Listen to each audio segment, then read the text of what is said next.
Ever wonder how many of you remember the old radio models? The ones that your grandparents or maybe even your parents used to fiddle with?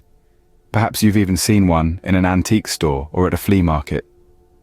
One of those old models is the Realistics TRC-47, a Citizens Band AM SSB radio released back in 1974.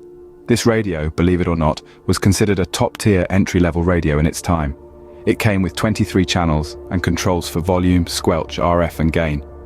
It also featured a clarifier circuit, a nifty little innovation that significantly improved the audio quality for both receiving and transmitting. But what's with the acronyms, you ask? Well, SSB stands for single sideband, and AM, that's amplitude modulation. The TRC-47 is an all-crystal radio. It has an AM band, an upper sideband, and a lower sideband. A sideband, in case you're curious, is a term coined by the Institute of Electrical and Electronics Engineers, or the IEEE, for a part of the microwave band of the electromagnetic spectrum. This spectrum covers frequencies from 2 to 4 GHz. Now, the S-band is quite widely used. It's employed by airport surveillance radar for air traffic control, weather radar, surface ship radar, and even some communications satellites.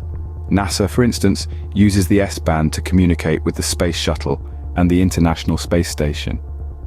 The concept of amplitude modulation for single sideband operation was first mathematically analyzed by John Renshaw Carson in 1915. Carson's work was instrumental in advancing transatlantic communications and military operations, the effects of which we reap in today's aerial communications.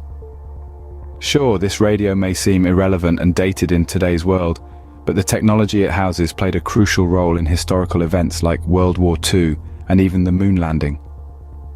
Classified in the Class D category, this radio doesn't require any age, citizenship, or license requirements to operate in the United States.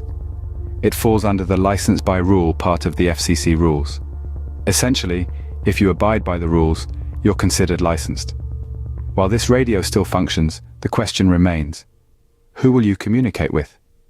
The world has largely moved on from this form of entertainment communication, but who knows?